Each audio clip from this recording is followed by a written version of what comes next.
यीशु में सलाम और जय मसीह की। अपने पड़ोसी की ओर देखिए, अपने पड़ोसी की ओर देखिए और हंसकर कहिए जय मसीह। जो हंस के नाम बोले तो समझ आना उनके दांत पीले इसलिए भी हंस रहे। फिर से बोले जय मसीह की। हालेलुया। कितने लोग हैं जो आनंदित हैं? क्या आप सब आनंदित हैं? भाई ये उठा तो करो। कितने लोग हैं जो आनंदित हैं? आपका आनंद आपके चेहरे से नजर आना चाहिए, क्योंकि बाइबल कहती है, बाइबल संहिता की किताब में लिखा, परमेश्वर की हजूरी में आनंद की भरपूरी है। किसकी हजूरी में? क्या किसी बाबा की हजूरी में कहा उसने? क्या किसी तांत्रिक की हजूरी में कहा उसने? किसकी हजूरी में? सभी बोले किसकी हजूरी में?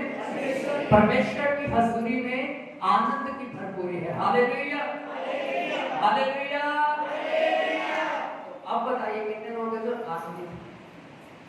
अच्छा, नीचे हाथ कर दीजिए। आप में से कितने हैं जो अपना दुख साथ लेकर आए? दुख, मेरे घर में ये दिक्कत है, मेरे घर में ऐसा चल रहा है, वैसा चल रहा है, कोई ऐसा?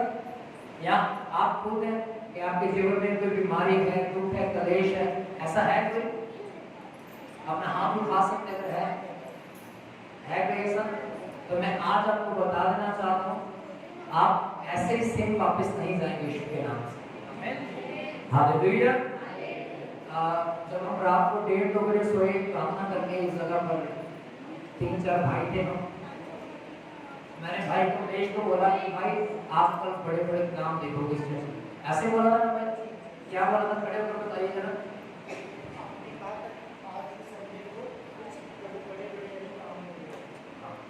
हालेलुया। मैंने रात को भाई को बोला कि भाई आप सुबह जब चर्च में आओगे, जब लोग इस जगह पर होंगे, परमेश्वर के बड़े बड़े कामों को जो नहीं देखे हैं लोगों ने, वो अपने जीवन में होते हुए देखेंगे। आमीन, हालेलुया, हालेलुया। कितने लोग हैं जो खुदा के कलाम को सुनने के लिए तैयार हैं? निकालेंगे यूहन्ना की किताब 10 अध्याय, नए नियम में किताब है यूहन्ना की किताब, उसका 10 अध्याय, उसका 1 वचन अगर मिल जाए तो पढ़ लीजिए। आप ध्यान से सुनिएगा। मैं तुमसे सच सच कहता हूं, आगे, जो कोई द्वार में भेड़शाला में प्रवेश नहीं करता, क्या? परंतु किसी और दूसरी ओर से ही चढ़ जाता है, वह चोर और डाकू है। जो द्वार से भीतर प्रवेश करता है, वह भेड़ों का चरवाहा है। हालेलुया। कितने लोग हैं जो अपने कान अपने साथ लेकर आए हैं?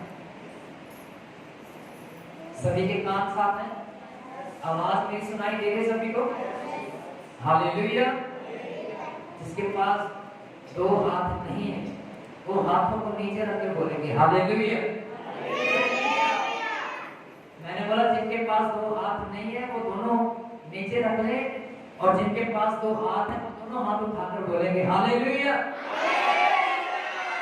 धीमी आवाज में बोलेंगे हालेलुया। कहता है कि जो भेड़शाला में भीतर से प्रवेश करता है वो क्या है? क्या है? वह भेड़ों का चरवाहा है। दोबारा से पढ़िए 2 वचन को। परंतु जो द्वार से भीतर प्रवेश करता है वह भेड़ों का चरवाहा है। आगे, उसके लिए द्वार पर द्वार खोल देता है और भेड़ें उसका शब्द सुनती हैं। वह अपनी भेड़ों को नाम लेकर बुलाता है और बाहर ले जाता है। अब ध्यान से सुनना, ये बात यीशु मसीह के विषय में लिखी गई। खुद यीशु मसीह ने इसे बोला। अगर आप आगे के कुछ वचनों को पढ़ेंगे तो वहां पर लिखा कि भेड़ों का द्वार मैं हूं। क्या लिखा? भेड़ों का द्वार यीशु मसीह ने कहा कि भेड़ों का द्वार मैं हूं, जो भी मुझ में से भेड़शाला में अर्थात स्वर्ग में जाने का प्रयास करेगा, द्वार को खोल देगा और वह मेरे भीतर आया जाया करेगा और चारा पाएगा। आमीन, हालेलुया, हालेलुया। लिखा है कि जो मेरी भेड़े हैं वह मेरी आवाज को, मेरा शब्द पहचानती है। क्या करती हैं? किसको पहचानती हैं? आप में से कितने हैं जो यीशु मसीह की भेड़ है? आप में से कौन है जो यीशु मसीह की भेड़ है? जिसका फोन बज रहा है वो बंद कर दीजिए। अगर अभी भी किसी का फोन ऑन है या तो उसे साइलेंट पे कर दीजिए या फिर स्विच ऑफ कर दीजिए। ये समय है परमेश्वर की आवाज को सुनकर उसके पीछे चलने का। ये समय है कि अब हम परमेश्वर की आवाज को सुने, क्योंकि जब आपने गीत गाए, कूदा, नाचा, अपने पाँव को हिलाया, मुंह से पुकार किया, तब परमेश्वर ने सुना। पर अब ये समय है कि हम परमेश्वर की आवाज को सुने। आमीन, हालेलुया, हालेलुया। कहता है कि भेड़ों का द्वार मैं हूं। कौन कहता है ये बात? यीशु मसीह। क्या कहता है? भेड़ों का द्वार, भेड़ों का द्वार मैं हूं, जो कोई मुझ में से भेड़शाला में प्रवेश करता है, बाइबल कहती है कि वह स्वर्ग के राज्य में पहुंचाया जाएगा।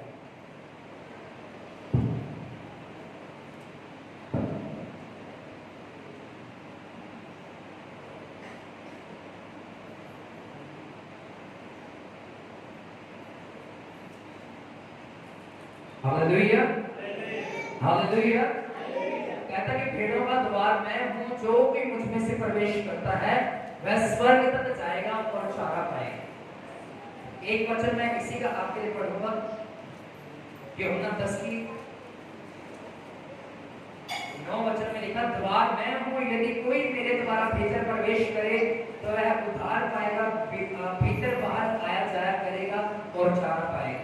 10 वचन में लिखा है, चोर किसी और काम के लिए नहीं परंतु केवल चोरी करने के लिए और घात करने और नष्ट करने को आता है।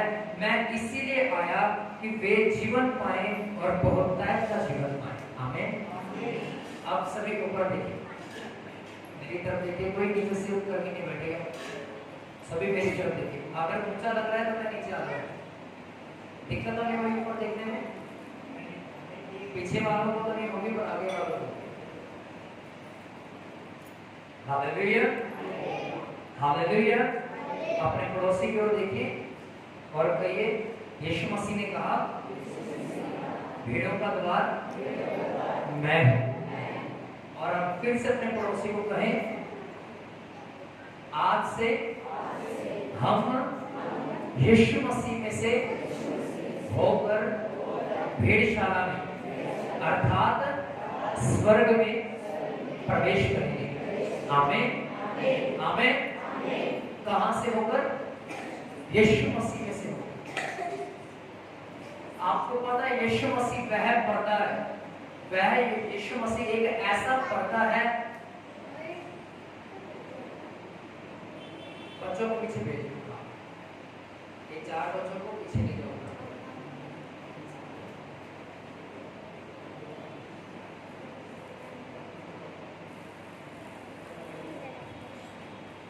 सभी का ध्यान अब मेरी तरफ रहे। मैं आपको बता रहा था कि यीशु मसीह एक ऐसा पर्दा है जिसने परमेश्वर और आपके बीच में से जो दूरी थी उसे फाड़ कर फेंका। हालेलुया। जैसे आप इस जगह को देख रहे हैं, जब निवास स्थान जो बनाया गया था, तो मिलाप वाला तंबू जो बनाया गया था, बाहर की तरफ एक आंगन था, फिर आगे की तरफ पवित्र स्थान था, फिर उससे आगे महापवित्र स्थान था। फॉर एग्जाम्पल जो पीछे बैठे हैं वहाँ उस तरफ आंगन था, जो बीच में वहाँ पवित्र स्थान था, और जहाँ एक पुलपट है फॉर एग्जाम्पल यहाँ पर महापवित्र स्थान था। और इस महापवित्र स्थान के आगे एक बड़ा सा पर्दा लगा रहता था। क्या लगा रहता था? पर्दा लगा रहता था उसके आगे। और उस पर्दे के इस पार अर्थात महापवित्र स्थान में वही प्रवेश करता था जो उस समय का महायाजक रहता था। महायाजक का मतलब जो पासवान था उस कलीसिया का, अर्थात इस्राएली कलीसिया के ऊपर पासवान पहला कौन था पता है? पहला पासवान कौन था? मूसा। क्या नाम उसका? मूसा पहला पासवान हुआ इस्राएली कलीसिया का, जिसने तकरीबन 23 से 30 लाख की गिनती की अपना अगुवाई किया, रहनुमाई की। बाइबल कहती है कि उस स्थान के बीच में, पवित्र स्थान और महापवित्र स्थान के बीच में एक बड़ा सारा एक पर्दा लगा हुआ था। जब पर्दा हटता था तो मूसा जो परमेश्वर का दास था और महापवित्र स्थान में प्रवेश करता था। क्या करता था? इब्रानियों की किताब में लिखा है यीशु मसीह मूसा की रीति पर एक ऐसा महायाजक हुआ जिसके समान कोई ना हुआ। Hallelujah, hallelujah. किसके समान? मूसा के समान। क्योंकि मूसा एक लौता ऐसा याजक था जो महापवित्र स्थान में प्रवेश कर पा रहा था। उसके बाद भी ऐसे हुए जिन्होंने महापवित्र स्थान में प्रवेश किया, पर सबसे पहला दास अगुआ एक मेंटर, बतौर मेंटर होने के नाते मूसा ने कहां प्रवेश किया? महापवित्र स्थान में, जहां परमेश्वर की हजूरी रहती थी, जहां परमेश्वर का आत्मा उतरता था। Hallelujah, hallelujah. और उसके बीच में एक पर्दा रहता था। अगर आप ध्यान से पढ़ो, लिखा जब यीशु मसीह ने अपनी जान दी उस कलवरी के क्रूस के ऊपर, क्या दिया? क्या दिया? सभी बोले जान दिया। जैसे ही उसने अपना प्राण अपने शरीर से अलग किया, जैसे उसका आत्मा उसकी देह से निकल गया, बाइबल में लिखा जिस जगह पर उसको सलीब पर चढ़ाया गया था वह चट्टान ऊपर से लेके नीचे तक तिड़क गई। क्या हो गई? तिड़क गई का मतलब उसमें दरारें पड़ गई।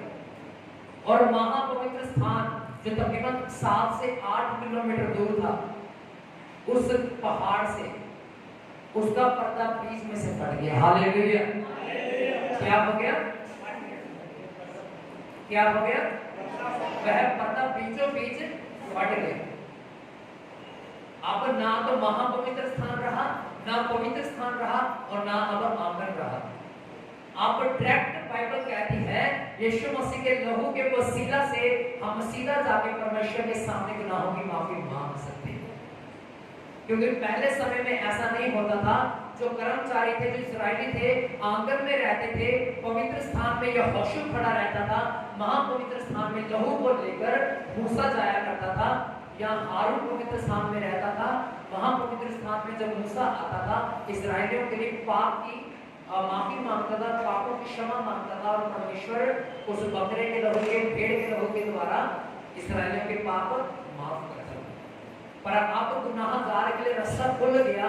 आप बीच में किसी भी जोड़े की जरूरत नहीं है, आपको किसी पासवान की, किसी पादरी की जरूरत नहीं है। आप अपने घर में भी घुटने टेक के परमेश्वर से सीधा माफी मांग सकते हैं। Hallelujah, hallelujah. आसान हो गया कि नहीं हुआ? पहले क्या था? बलि देनी पड़ती थी, बलि देने के बाद आंगन में प्रवेश करना पड़ता था। वो कटोरा लेके फिर मूसा कहां जाता था? महापवित्र स्थान में। फिर वेदी के ऊपर छिड़काता था, और जो एक वेदी बनाई जाती थी, उसके 4 सींग होते थे। चारों सींगों के ऊपर अपना वो खून जो उसके हाथ में रहता था, बकरे का या भेड़ का, वह क्या करता था? चारों सींगों के ऊपर लगवाता था और कहता था कि आज तुम्हारे अपराध क्षमा हो। हालेलुया। पर आज तो आप ऐसा नहीं करते। आप जब अपने गुनाहों की माफी मांगते हैं, तब आप परमेश्वर के सामने क्या करते हैं? अपने घुटनों को देखते हैं, अपने हाथों को उठाते हैं और कहते हैं कि खुदा मुझे माफ कर, मुझसे ये गलती हुई।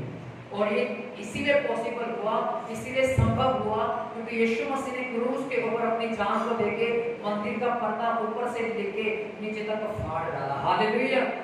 आप खुद आप परमेश्वर का दर्शन कर सकते हैं। आमीन। खुद परमेश्वर से पापों की माफी मांग सकते हैं। आमीन। Hallelujah, hallelujah. और अब यीशु मसीह का वचन कहता है कि भेड़ों का द्वार कौन है? आपका पास्टर तो नहीं है? बोले आपका पास्टर भेड़शाला में, भेड़शाला के द्वार पे खड़ा रहने वाला द्वारपाल तो नहीं है? हाँ जी, नहीं। कौन है भेड़ का द्वारपाल? कौन है भेड़शाला में प्रवेश, किसके भीतर से होकर आप भेड़शाला में प्रवेश कर सकते हैं? यीशु मसीह के द्वारा। Hallelujah, hallelujah. यीशु मसीह ने कहा जो मेरी भेड़ है वह मेरा शब्द सुनती और पहचानती। क्या करती है? मेरा शब्द सुनती और पिछले संडे का वचन क्या था, कोई बता सकता है?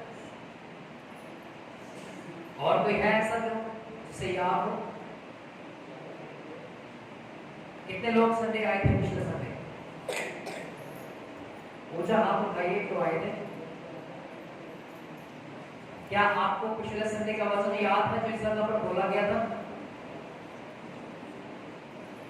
कितनों ने पीछे हाथ उठाया था? क्या था पिछले संडे का?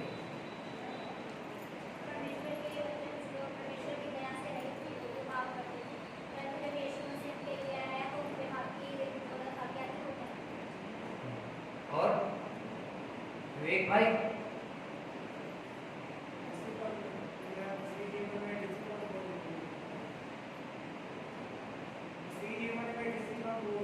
डिसिप्लिन का होना जरूरी है, अनुशासन का। और कोई बता सकता है? और कोई बता सकता है? अगर आपने पॉइंट नोट की है, एक तो उनमें से दो है, कोई और बता सकता है? इसीलिए कहा जाता है कि अपना कॉपी और अपना पेन अपने साथ लेकर आइए। कौन लोग पढ़ लिख लेते हैं? जो पढ़ लेता है लिख लेता है। और अच्छे से हाथ उठाइए जो पढ़ लेते हैं। अगली बार आपका कॉपी पेन और आपकी बाइबल आपके साथ होनी चाहिए। अगर आपकी बाइबल आपके पास नहीं है तो हमारे पास बाइबल अवेलेबल है, आप खरीद सकते हैं। कॉपी और पेन अपना साथ लेकर आइए। आज का भी जो वचन दिया जा रहा है, इस जगह पर बोला जा रहा है, उसे नोट कीजिए ताकि जब अगली बार आपसे पूछा जाए तो आप बता सकें। अगर आपको याद नहीं है तो इसका मतलब है आपने इस वचन के द्वारा जो पिछले संडे दिया गया, आपने बिल्कुल भी मेहनत नहीं की। उस वचन के द्वारा आपने आशीष नहीं पाई। इसका मतलब आपका संडे आना, पिछला जो संडे निकल गया, आपका व्यर्थ है। उसको कोई प्रतिफल आपको नहीं मिला और ना ही कभी आप ग्रहण करेंगे।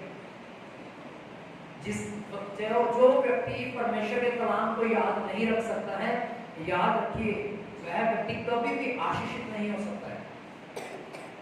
Hallelujah, hallelujah. पर आज जो वचन दिया जा रहा है, मैं आपको बताना चाहता हूं, अगर आप लिखना चाहते हैं तो लिख लीजिए ताकि आपको याद रहे। दूसरी बात, हमेशा आपको बोला जाता है कि जब आप अपने घरों में जाते हैं, इस वचन के द्वारा प्रार्थना करें कि आप इस वचन के द्वारा, इस वचन के अनुसार जीवन व्यतीत कर सकें। आप चल सब इस वचन के द्वारा। बाद में अगर आपके जीवन में काम नहीं होंगे, आनंद नहीं होगा, शांति नहीं होगी, तो आप जग छोड़ के चले जाओगे और फिर यीशु मसीह के ऊपर दोष लगाओगे, पास कानून के ऊपर दोष लगाओगे। कितने इस जगह पर है जिनके बच्चे हैं, ऐसे माँ बाप हैं जिनके बच्चे, अगर आपके बच्चे ना पढ़े, स्कूल में जाकर ना पढ़े, टीचर प्रॉपर होमवर्क दे रहा है, प्रॉपर स्टडी उनको दे रहा है, अगर आपके बच्चे ही ना पढ़े तो इसमें गलती किसकी दोगे आप? टीचर की, प्रिंसिपल की? किसकी गलती दोगे आप? अपने बच्चों की। क्यों? क्योंकि आपके बच्चों ने मेहनत नहीं किया। आपका न्याय मुझे देना नहीं पड़ेगा, आपका न्याय आप खुद दोगे परमेश्वर के सामने। समझ पा रहे हैं सभी? मेरा काम है परमेश्वर की आवाज को आपके सामने लाके रख देना, आगे उसे फॉलो करना या नहीं करना ये आपकी जिम्मेवारी रहेगी। हालेलुया। आज का कलाम भी यही है कि जो मेरी भेड़ है वह मेरा शब्द सुनती और पहचानती है। क्या करती है? शब्द सुनती और पहचानती है। ये आवाज परमेश्वर की है, ये कलाम मेरा नहीं है, मैंने बाइबल नहीं लिखा, मैंने इस बाइबल में वचनों को नहीं रचा। इस जगह पर लिखने वाला कौन है? परमेश्वर का आत्मा है, जिसने अपने नबियों, अपने खादिमों के द्वारा लिखवाया। और वही यीशु मसीह कहता कि जो मेरी भेड़ है वह मेरा शब्द सुनती और पहचानती है और वो मेरे पीछे पीछे चलती है। आमीन, हालेलुया। लोगों के पास बहुत सारे बहाने रहते हैं, आप लोगों के पास भी होंगे। एक दिन होता संडे का और वो भी कहते हैं जल्दी उठ के आना चर्च में, वो भी कहते जब चर्च से जाओ तो जाके प्रार्थना करना, कहते कि नहीं कहते? हालेलुया। पर ये एक ऐसा दिन है, संडे वाला दिन एक ऐसा दिन है जो आप परमेश्वर के साथ जब आप बिताते हो, परमेश्वर आपके घर में, आपके जीवन में किसी भली वस्तु की घड़ी रहने नहीं देता है। आमीन, हालेलुया, हालेलुया। क्योंकि संडे वह दिन होता है जब परमेश्वर की देह इकट्ठा होती है, अपने अपने घरों से निकल के लोग इस जगह पर आते हैं और फिर परमेश्वर की हजूरी की जिंदगियों को बदलने के लिए तैयार रहती है। आमीन, हालेलुया। क्या आप भेड़ हैं या बकरी? क्या है आप? वचन तो याद नहीं, पिछले संडे का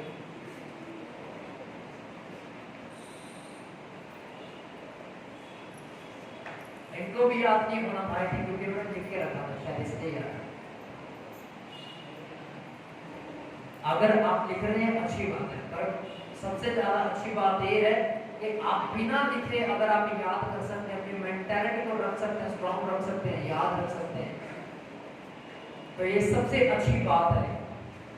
अगर आप पिछले संडे का वचन नहीं याद, अगर एक और 3-4 हफ्ते पहले का अगर आपसे वचन पूछा जाए तो वो आपको वैसे भी याद नहीं है। ऐसा ही है ना? ऐसा ही है। अरे बोलो, आप ही से बात कर रहा हूं, जुबान है सभी लोगों में। अगर अभी उठ के कोई बहन या भाई आपके लगा देना तो भी अभी देखना कितनी ऊंची चिल्लाओगे। पर जब बात वचन की होती है तब किसी की जुबान खुलती नहीं है। अगर आपसे क्वेश्चन किया जा रहा है, सवाल किए जा रहे हैं, तो आपका उत्तर दीजिए, भले में गलत रहे कोई बात नहीं, हम गलतियों से हम सीखेंगे। आमीन, हालेलुया, हालेलुया। 12 वचन में लिखा है, मजदूर जो ना चरवाहा है ना भेड़ों का मालिक है, भेड़िए को आते देख भेड़ों को छोड़कर भाग जाता है, भेड़िया उन्हें पकड़ता और तितर-बितर कर देता है। 13 वचन में लिखा है, वह इसीलिए भाग जाता है कि वह मजदूर है और उसको भेड़ों की चिंता नहीं। अच्छा चरवाहा मैं हूँ, मैं अपनी भेड़ों को जानता हूँ और मेरी भेड़ें मुझे जानती हैं। क्या आप यीशु मसीह को जानते हैं? कितने लोग हैं जो यीशु मसीह को जानते हैं? यीशु मसीह कौन है? कौन है यीशु मसीह? बताइए, कौन है यीशु मसीह? सभी बोले क्या है? और कोई बता सकता है? अभी हमने पढ़ा कि यीशु मसीह ने कहा कि अच्छा चरवाहा, क्या कहा यीशु मसीह ने? अच्छा चरवाहा अर्थात उद्धारकर्ता। उद्धारकर्ता का मतलब होता है बचाने वाला। क्या मतलब होता है? क्या जो मेरी भेड़ है वह मेरी आवाज को सुनती है और पहचानती है। हालेलुया। अगर आप मसीह यीशु की भेड़े हैं तब आप यीशु मसीह का शब्द सुनेंगे और पहचानेंगे और उसके पीछे भी चलेंगे। बाइबल में लिखा, जब पतरस सारी रात मेहनत करके अपने जालों को सुधार रहा था, क्योंकि वह मछुआरा था, मछलियां उसके जाल में आई नहीं। बाइबल कहती है कि उसने सारी रात मेहनत किया। मेहनत करने के बाद जब यीशु मसीह उसके पास पहुंचा तो यीशु मसीह ने उसे कहा, हे पतरस, अपनी नाव कहां ले चल? गहरे में ले चल, झील के बीच में ले चल। यीशु मसीह ने उस जगह पर सुसमाचार प्रचार किया, बहुत सारे लोग उस जगह पर बचाए गए। एक ऐसी रूह भी बचाएगी जो किस चीज को पकड़ती थी? मछली। किसको? सभी बोले किसको? मछलियों को पकड़ती थी। उसका नाम क्या था? पतरस। क्या नाम था उसका? बाइबल कहती है पतरस मछुआरा था, पूरी रात उसने मेहनत किया। मेहनत करने के बाद वो सिर्फ अब अपने जाल धो रहा है क्योंकि उसको एक भी मछली नहीं मिली। आगे लिखा, यीशु मसीह ने उसे ऑर्डर दिया। क्या दिया? ऑर्डर मतलब हुक्म दिया कि हे पतरस, आप अपने जाल इस जगह पर डाल दें। और बाइबल में लिखा जैसे भी उसने जाल डाले, उसने 10 नहीं, 20 नहीं, 50 नहीं, 100 नहीं, हजारों की गिनती में मछलियां पकड़ी और उसका जाल फटने लगा। उसने अपने भाइयों को बुलाया कि हे भाइयों जल्दी आओ, देखो ये जाल फटने पर है। और उसके दोनों भाई जल्दी जल्दी आए नाव को लेकर, उन्होंने उस जाल को अपनी नाव पर ढेर दिया। हालेलुया। अब यीशु मसीह की भेड़ पतरस था और पतरस ने यीशु मसीह की आवाज को सुना। वो इतना फलवंत हुआ, इतना आशीषित हुआ कि उसने अपने घुटने टेके और कहा कि मेरे सामने से चले जा, मैं इस योग्य नहीं। अगर आप पढ़ोगे तो वहां पर आपको पढ़ने में मिल जाएगा। लूका में भी है, मत्ती में भी है, यूहन्ना में भी है, मरकुस में भी है। चारों सुसमाचारों में बताया गया है कि कैसे पतरस ने अपना जीवन यीशु मसीह के हवाले कर दिया और यीशु मसीह ने कहा अपना ये सारा धंधा छोड़ दे। क्या कहा उसे? सारा धंधा छोड़ दे, मेरे पीछे हो ले। जैसे उसने ये बात सुनी और बाइबल में लिखा पतरस सब कुछ छोड़कर यीशु मसीह के पीछे हो गया। आमीन, हालेलुया। और बाइबल में लिखा पतरस ही एक ऐसा प्रचारक है पौलुस के बाद जिसने सबसे अधिक प्रेम का प्रचार किया, प्यार के बारे में लोगों को बताया है। हालेलुया। अगर आप प्रेरितों की किताब पढ़ोगे उसमें भी आप देखोगे कि यीशु मसीह के प्रेम को उसने कैसे जाहिर किया। पहला पत्रस, दूसरा पत्रस में भी उसने कैसे परमेश्वर के प्रेम को जाहिर किया, कि कैसा वो प्रेम से भरा हुआ था। यीशु मसीह के साथ रह रहकर वो कैसे प्रेम से, नम्रता से भर चुका था। Hallelujah, hallelujah. अगर आप यीशु मसीह की भेड़ हैं तो आप यीशु मसीह का शब्द सुनेंगे और पहचानेंगे। आमीन, हालेलुया, हालेलुया। बहुत सारे एग्जांपल है बाइबल में जिन्होंने यीशु मसीह की आवाज को सुना, सुनकर वैसा किया और वो फलवंत हुए और वह मसीह की भेड़ बन गई। कितने लोग हैं जो जक्कई के बारे में जानते हैं? जक्कई के बारे में बाइबल में लिखा उसके अंदर लालसा थी कि मैं यीशु मसीह को देखे। किसको देखे? सभी बोले किसको देखे? यीशु मसीह को। वह कौन से पेड़ पर चढ़ गया? कोई बता सकता है? गुलर के पेड़ पे। बड़ी मशक्कत थी उसकी, क्योंकि उसकी हाइट बड़ी छोटी थी। पहले तो पेड़ के ऊपर बड़ी मेहनत से चढ़ा होगा, छोटे छोटे हाथ होंगे उसके, छोटी सी हाइट है, कांटा है बाइबल कहती है। वो गुलर का पेड़ जो है वो बहुत ऊंचा होता है। वो बड़ी मेहनत करके उसके ऊपर चढ़ा, किसको देखने के लिए? यीशु मसीह को देखने के लिए। और जब यीशु मसीह आता है, जब उसकी निगाह उस जक्कई के ऊपर पड़ती है तो वह क्या कहता है? हे जक्कई, झट से नीचे उतर आ, आज मुझे तेरे घर में जाना आवश्यक है। अगर जक्कई यीशु मसीह की भेड़ ना होता, वह कभी यीशु मसीह की आवाज को सुन ना पाता और समझ ना पाता। यीशु मसीह की भेड़ वही गिनी जाती है जो यीशु मसीह का शब्द सुनती है और पहचानती है और जैसा यीशु कहता है वैसा ही वह करती है। एक वचन इसी वचनों में लिखा कि मेरी भेड़ मुझे जानती और पहचानती और मैं भी उसे जानता और पहचानता। 14 वचन में लिखा है, अच्छा चरवाहा मैं हूं, मैं अपनी भेड़ों को जानता हूं और मेरी भेड़ मुझे जानती है। 15 वचन में लिखा, जैसे पिता मुझे जानता है, मैं पिता को जानता हूं और मैं भेड़ों के लिए अपना प्राण देता हूं। 16 वचन में लिखा, मेरी और भी भेड़ें हैं जो इस भेड़शाला की नहीं है, मुझे उनका भी लाना आवश्यक है। वे मेरा शब्द सुनेंगी, तब एक ही झुंड और एक ही चरवाहा होगा। बाइबल में लिखा, यहूदी लोगों को यीशु मसीह ने प्रचार किया। किनको? सभी पर देखेंगे। किनको प्रचार किया? किनको प्रचार किया? क्या उन्होंने यीशु मसीह की आवाज को सुना? बताइए, सुना? क्या उसके शब्दों को पहचाना? क्यों? क्योंकि वह भेड़ों की गिनती में नहीं थी। वह किसकी गिनती में थी? बकरियों की गिनती में। किसकी गिनती में? बकरियों की गिनती में। और बाइबल कहती है जो बकरी है वह कभी परमेश्वर की बात को सुन नहीं सकती, पर जो भेड़ है उसका शब्द सुनती और पहचानती है, उसी के अनुसार करती है। जैसा यीशु मसीह चाहता है वैसा ही यीशु मसीह के पीछे हो लेती है। मत्ती की किताब 4 अध्याय निकालें। मत्ती की किताब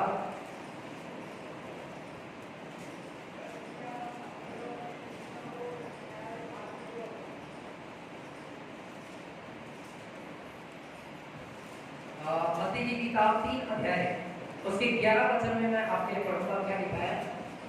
मैं तो पानी से तुम्हें मन फिराव का बपतिस्मा देता हूँ, परंतु जो मेरे बाद आने वाला है वह मुझसे शक्तिशाली है, मैं उसकी जूती उठाने के योग्य नहीं।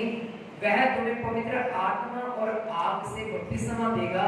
12 वचन में लिखा है, उसका सूप उसके हाथ में है, वह अपना खलिहान अच्छी रीति से साफ करेगा, अपने गेहूं को तो खत्ते में इकट्ठा करेगा, परंतु भूसी को उस आग में जलाएगा जो कभी भी बुझने वाली नहीं है।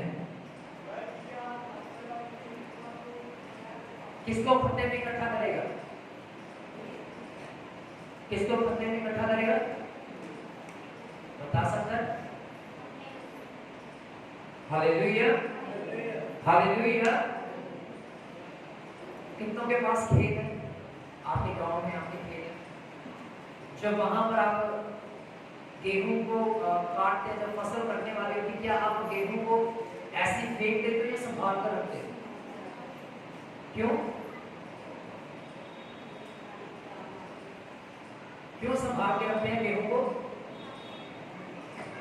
बताइए। वो बहन सॉरी बताइए।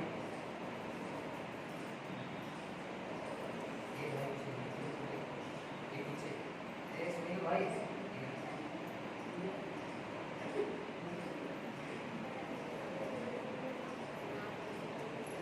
दोनों हाथ उठाकर बोले हालेलुया। एक नहीं, दोनों बोला, दोनों हाथ उठा के बोले हालेलुया। बाइबल कहती है कि गेहूं को तो वह खत्ते में इकट्ठा करेगा, और जो भूसी है, जो गंदगी है, ना बुझने वाली आग में फेंक देगा। हालेलुया। कहां फेंक देगा? ना बुझने वाली आग में। अब आप बताइए, अपने जीवन के बारे में आप खुद जानते हैं, आप गेहूं है या भूसी है? बताइए, ईमानदारी से बताइएगा, गेहूं है कि भूसी है? जो गेहूं है उसे परमेश्वर कहां इकट्ठा करेगा? अपने खत्ते में। और जो भूसी उसे कहां फेंकेगा? ना बुझने वाली आग में फेंक देगा। याद रखें, अगर आप परमेश्वर का शब्द नहीं पहचानेंगे, परमेश्वर का शब्द नहीं सुनेंगे, तब आप उस भूसी की गिनती में आएंगे, बकरियों की गिनती में आएंगे। मत्ती की किताब 25 अध्याय में लिखा है, परमेश्वर अंत के समय में भेड़ों को बकरियों से अलग करेगा, भेड़ों को बकरियों से अलग करेगा। भेड़े वह है जो परमेश्वर के वचन को सुनती आई है, पवित्रता में चलती आई है, परमेश्वर के कमान के अनुसार जीवन व्यतीत करते आई है। पर बकरी वो है जो संसारिक अभिलाषा में फंस के रह गई, संसार के धोखे में, धन के धोखे में फंस के रह गई, और बाइबल कहती है वह ना बुझने वाली आग में फेंक दी जाएगी। समझ पा रहे हैं सभी? Hallelujah, hallelujah. यूहन्ना 1:35 लास्ट वचन में आपके लिए पढ़ूंगा और फिर हम वाइंड अप करेंगे। यूहन्ना की किताब उसका 1 अध्याय उसका 35 वचन कहता है, दूसरे दिन फिर यूहन्ना और उसके चेलों में से 2 जन खड़े हुए थे। उसने यीशु पर जो जा रहा था दृष्टि करके कहा, देखो यह परमेश्वर का मेमना है। तब वे दोनों चेले उसकी यह सुनकर यीशु के पीछे हो लिए। यीशु ने मुड़कर उन्हें पीछे आते देखा और कहा, तुम किसकी खोज में हो? उन्होंने कहा, हे रब्बी अर्थात हे गुरु, तू कहाँ रहता है?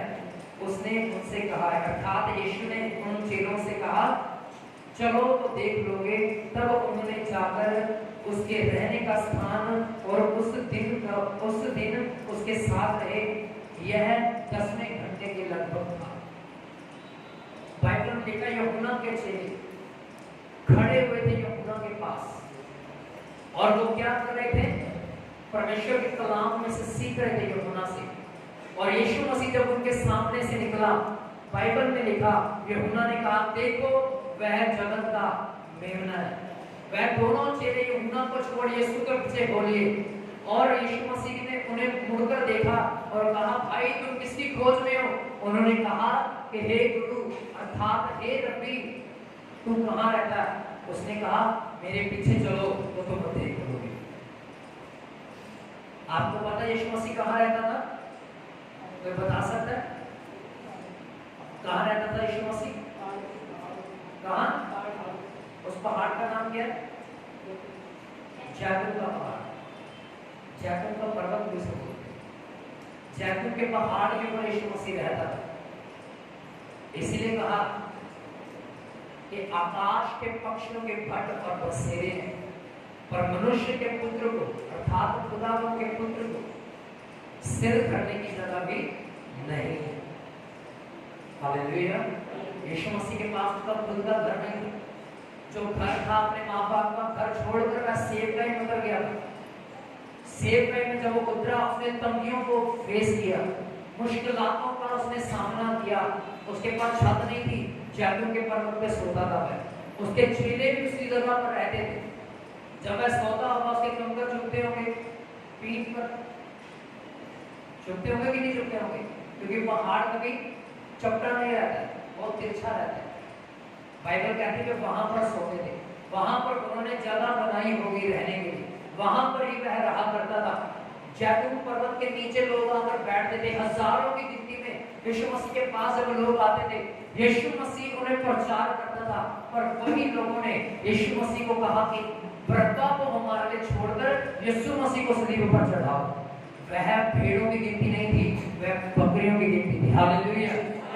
जिन्होंने कहा कि हमें बरअब्बा चाहिए, हमें यीशु नहीं चाहिए, यीशु को क्रूस के ऊपर चढ़ाओ, यह वही लोग थे जिनके बीच में यीशु मसीह ने मछलियों के द्वारा और रोटियों के द्वारा 5000 की गिनती को खिलाया, 7000 की गिनती को तृप्त किया और बड़े बड़े काम किए। अंधों को आंखें दी, लंगड़ों को चलाया, बहरों को कान दिए, मुर्दों को जिलाया, अधरंगियों को शुद्ध किया, पापों को क्षमा करके उन्हें स्वर्ग के सिंहासनों पर बिठाना चाहा।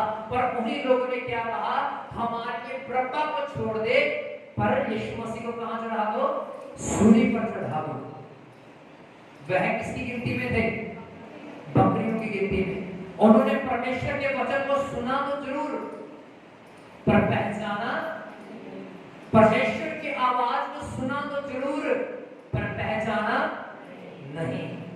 Hallelujah, hallelujah. याकूब की किताब 3 अध्याय में लिखा, जो कोई परमेश्वर का शब्द सुनता, परमेश्वर के वचन को सुनता, वह सिर्फ सुनने वाला ना बने, उसके अनुसार चलने वाला भी बने। हालेलुया। अगर मैं आप में से पूछूं, पिछले हफ्ते जो आपने पूरे 6 दिन बिताए, कितनों ने गुस्सा नहीं किया? उस सभी के हाथ गुस्सा किया कि नहीं किया? परमेश्वर का वचन क्या कहता है? गुस्सा करना है कि नहीं करना? कितनों ने गालियां दी होंगी? दी होंगी कि नहीं दी होंगी? बोलिए, दिल दुखाया कि नहीं दुखाया किसी ना किसी का? भले ही आपको पता नहीं लगा, पर आपने बातों में बहुतों का दिल दुखाया होगा।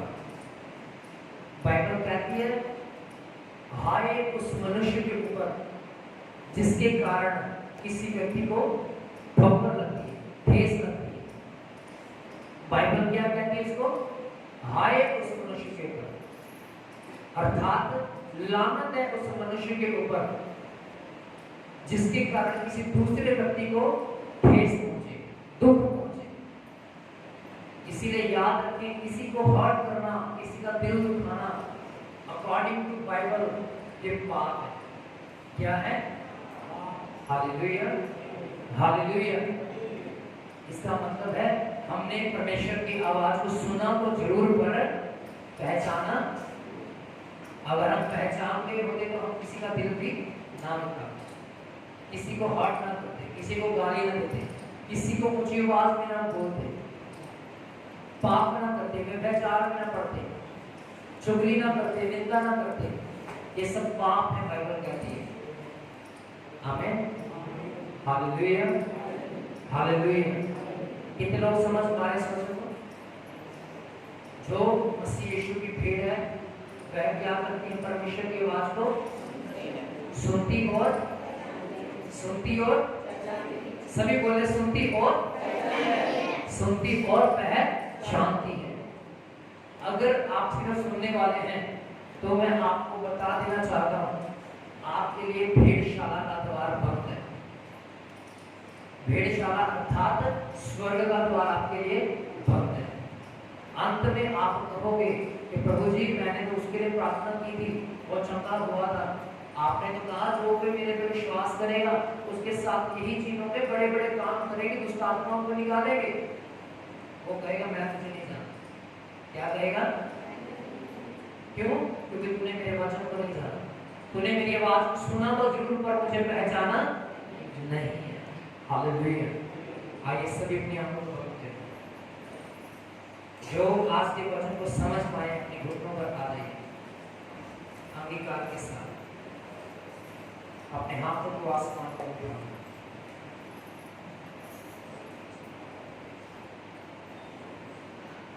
अपने दोनों हाथों को आसमान पर उठाइए